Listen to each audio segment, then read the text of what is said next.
I have to turn my hip, step out, and now all right, so yesterday we were talking about offense, particularly, in particular, the straight punch. Now we're going to talk about the defensive side of it. And actually, the straight punch actually is part of the defense as well. But the most common attack in the street, and you've seen it, you can pull up YouTube videos and see fights, go out to your local watering holes and you'll see them. These big, looping, wound up, some people call them roundhouse punches. Like they wound up from yesterday and threw the punch today. That's a very common attack.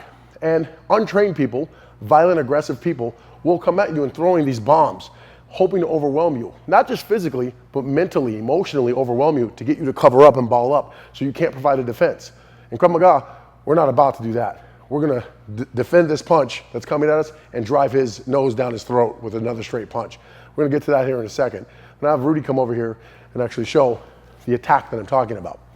So Rudy throws this big looping punch at me and I wanna make a 360 defense. We call this 360 defense. Circular attack, a defense for a circular attack.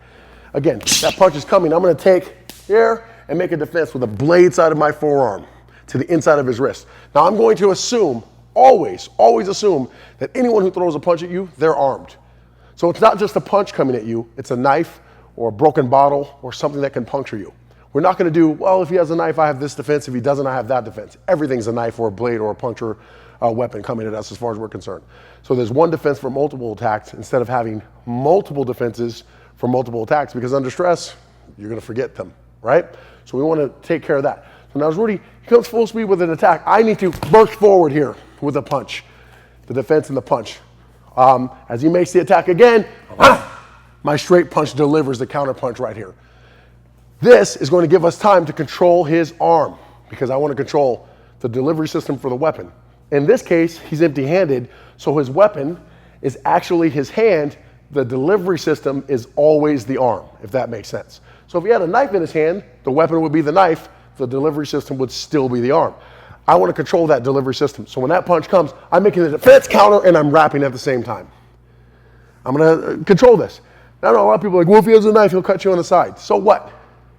I'll take those little nicks and scratches. He's getting ready to get a worse beating that he's ever had in his life. Making the punch, I'm kicking the groin, I'm elbowing him, I'm headbutting him, I'm doing all these different things to him to completely dominate him. And if you're an EP work and you have to control him, it's simple. Look what happens. Just put him down. And now I'm here, transition to hold. Simple stuff. Again, as a civilian, you don't have to worry about that takedown. You have one rule.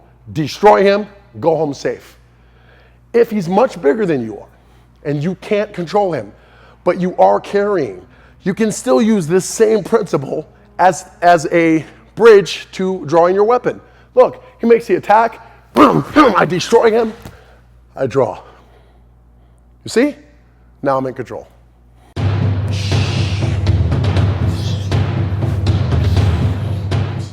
ZERT is a worldwide membership-based organization that uses zombie as a metaphor for any natural or man-made disaster that could occur in our lifetime. Your zombie could be hurricanes, tornadoes, floods, a deadly force encounter, or civil unrest. ZERT is about being prepared, trained, and most importantly, armed with the proper mindset to see you and your family through to safety. ZERT is not just an organization. It's a lifestyle. ZERTNation.com